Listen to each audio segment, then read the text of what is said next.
Chapter 8 is all about trigonometry, and we start out with some similarity in right triangles here. Our first theorem says the altitude to the hypotenuse of a right triangle forms two triangles that are similar to each other and to the original triangle. So if we look at this, we have three triangles formed here. We have this little blue triangle, we have this larger medium-sized green triangle, and then we have the big triangle that we originally started with, which is in red. And those three triangles are similar to each other. And what we're going to be asked to do is to write a similarity statement. And what I like to do, start with the smallest triangle, and I start with the right angle, which is D. Then I go to the short side, cross the short side, which is B, and then I go across the hypotenuse, which is C. So our small blue triangle, the right angle was D, across the smaller side was B, and then across the hypotenuse. Now we do the same thing for the green triangle, the medium-sized triangle. The right angle is D. Then we go across the short side, which is C. And then we go across the hypotenuse, which is A.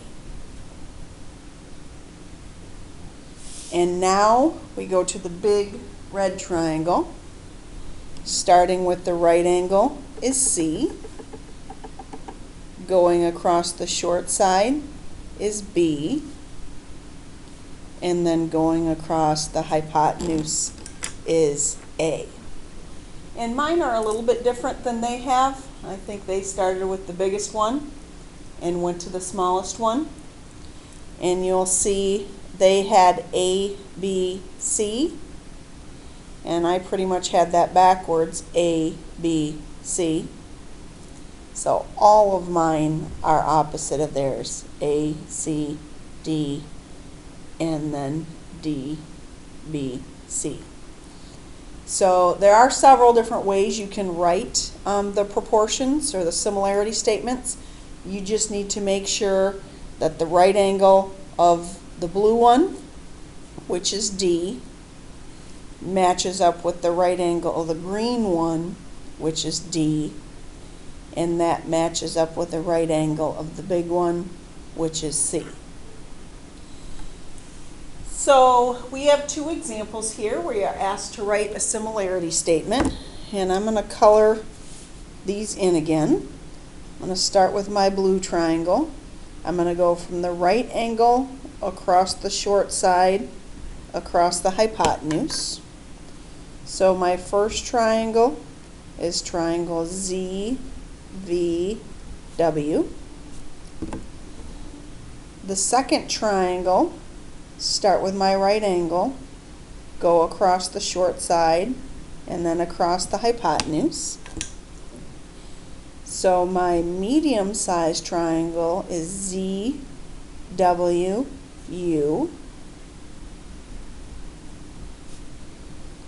And then my third triangle, the whole big triangle here, start with a right angle, which is W, across the short side, which is V, across the hypotenuse, which is U. So W, V, U. And example B, start with my small blue triangle. I'm going to start with the right angle. Then I go across the short side, which is L, and then I go across the hypotenuse, which is J. My medium-sized triangle is right here. Start with my right angle, go across the hypotenuse, start with my right angle, go across the short side, go across the hypotenuse. So this is triangle J, K.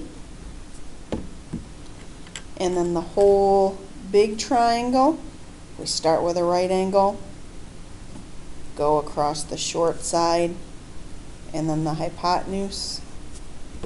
That is triangle JLK.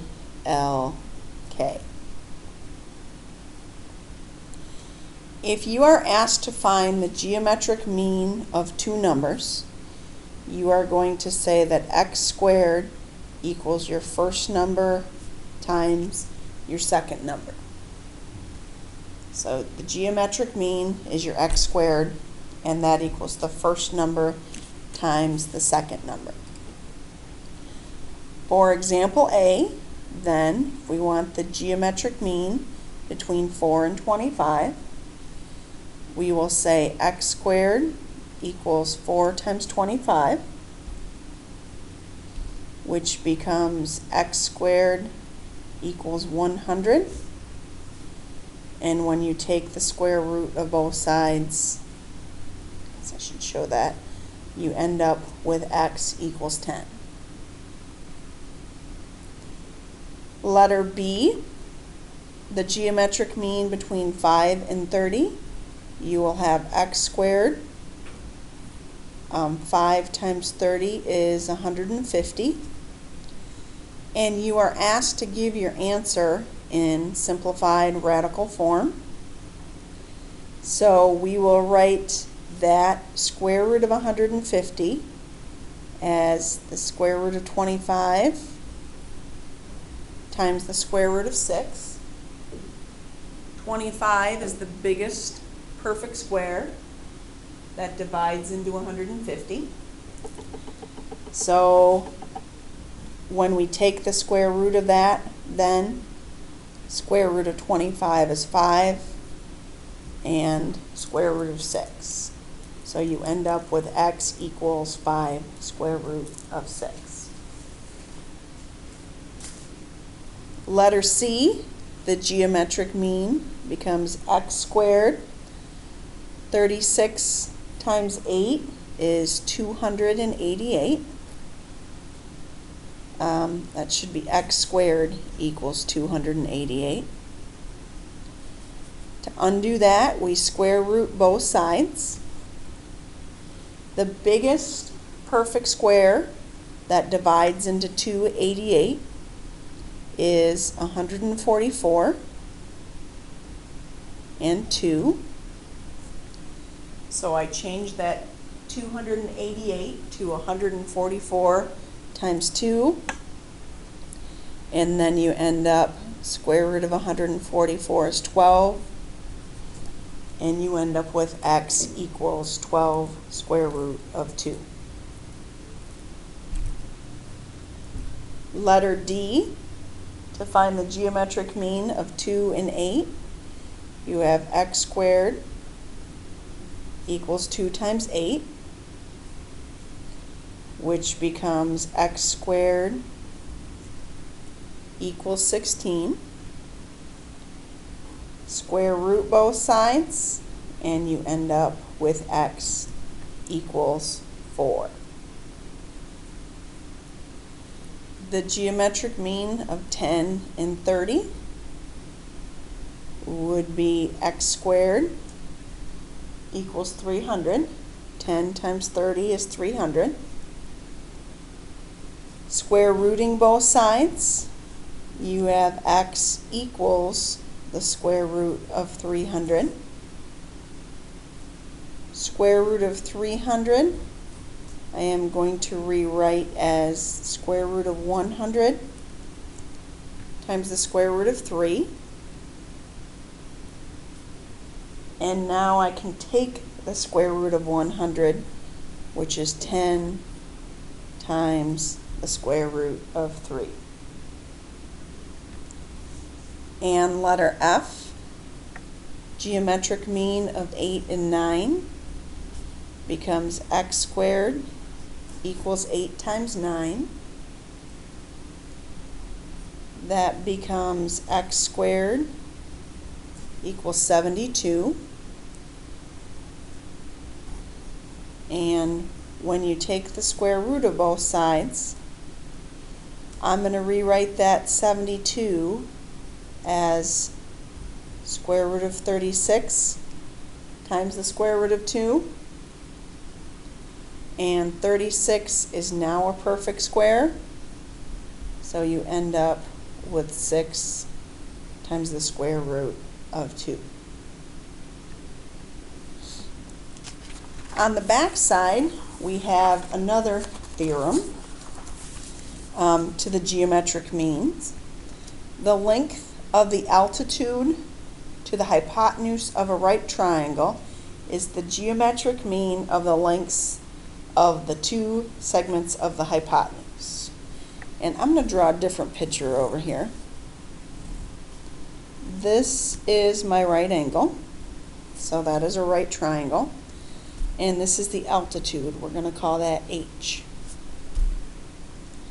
We are going to call this little piece X and this piece Y.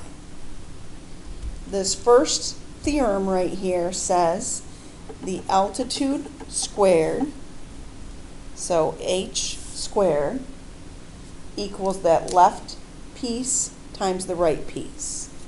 So the altitude squared equals X times Y. Altitude squared equals X times Y. And the second theorem we have, again, I'm going to draw a different picture. And we've got our altitude right here. Let's see, this is X and this is Y. This is A and this is B.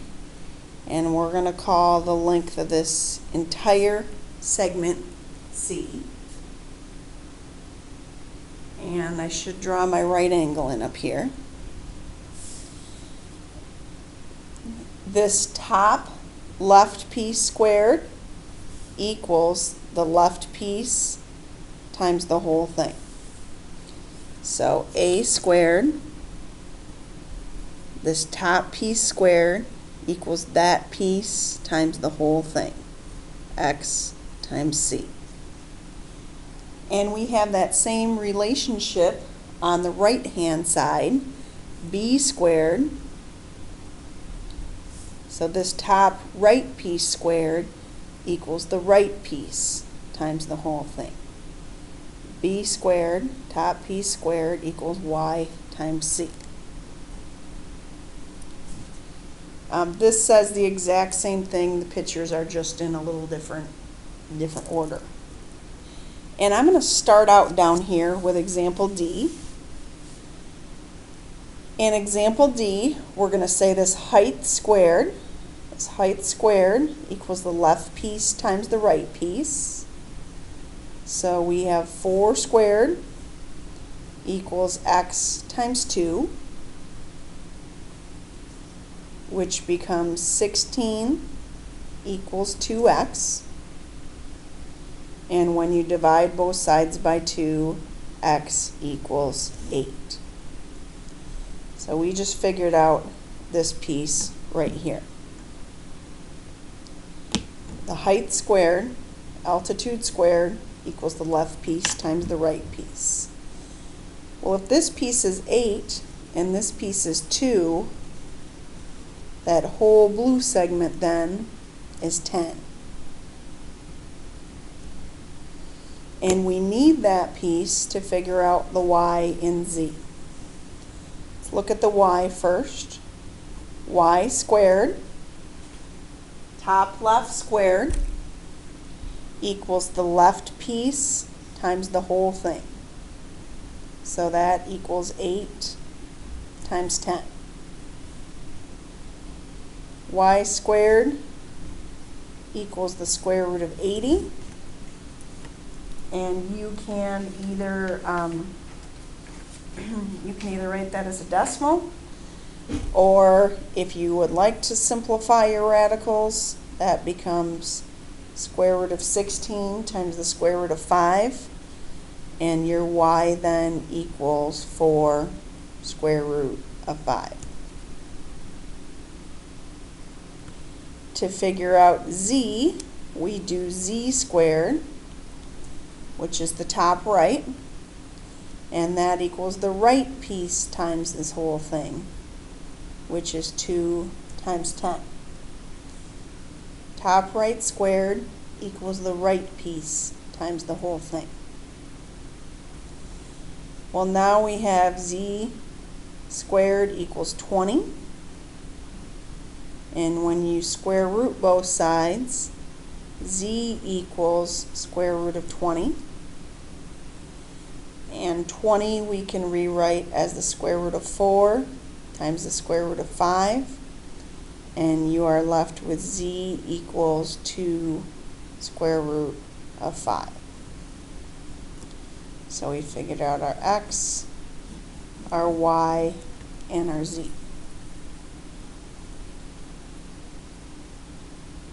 Now let's go up to example A.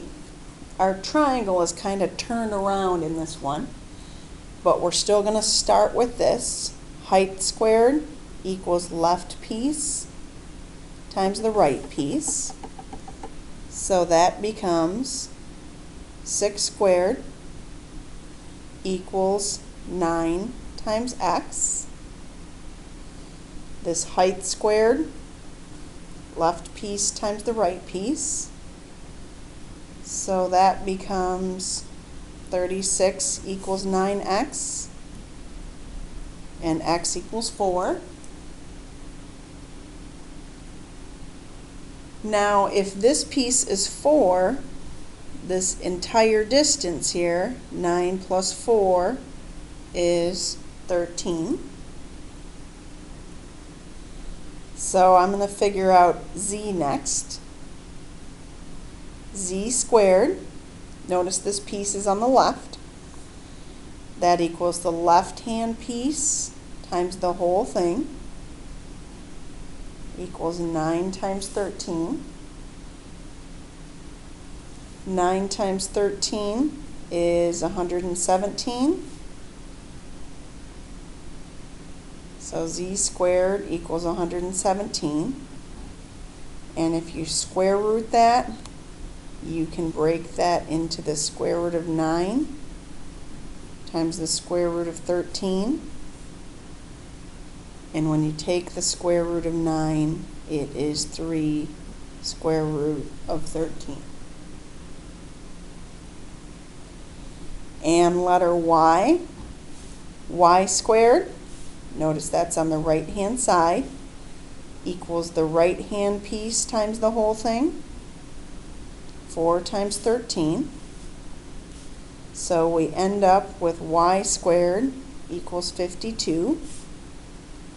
And when you take the square root of that, square root of both sides, I'm going to break that 52 into a 4 times 13, and then y ends up being 2 square root of 13. And here's my x, there's my y, there's my z.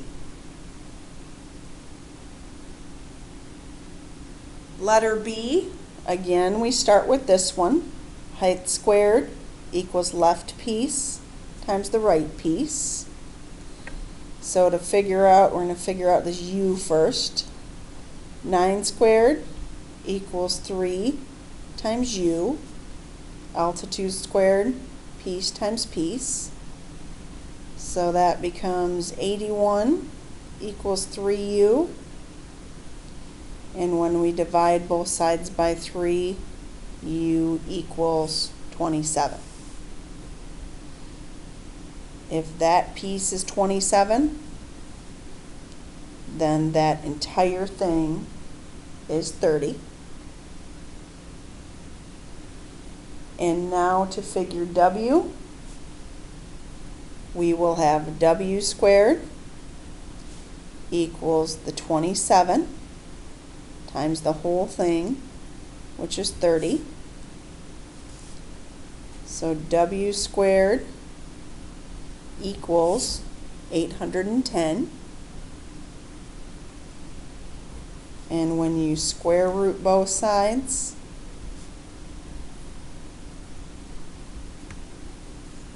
810 will become square root of 81 times the square root of 10.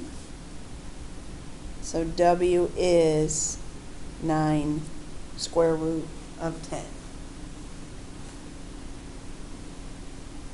And we also need to figure out the V. V squared, right side squared equals right piece times the whole thing. So that equals 3 times 30. So V squared equals 900.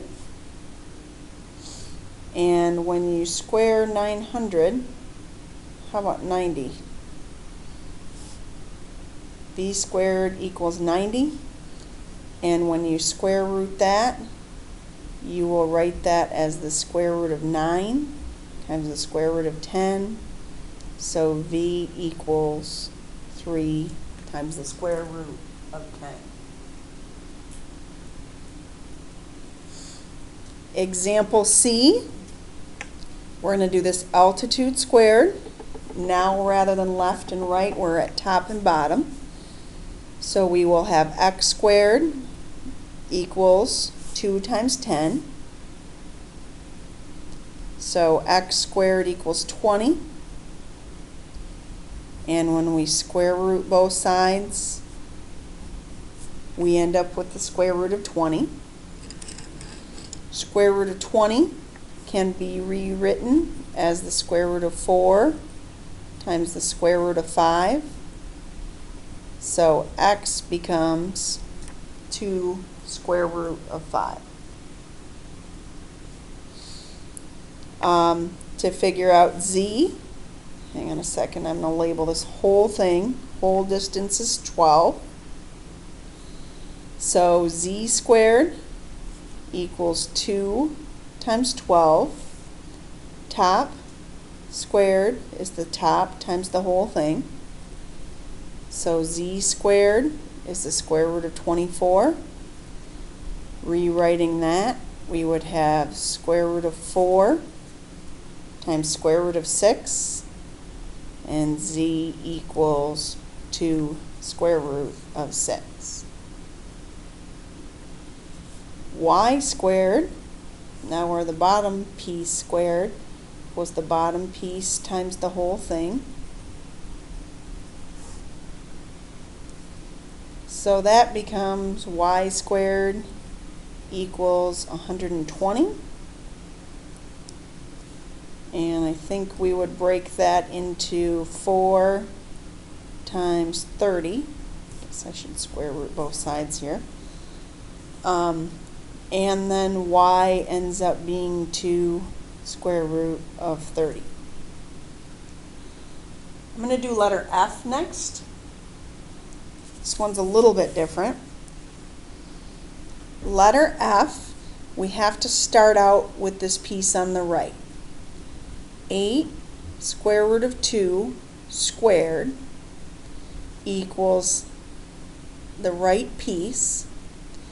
And I'm going to label this whole segment, this whole thing right here, I'm going to call that W. So that right piece squared, top right squared, equals the right piece times the whole thing, which I call W. We need to square both parts of this.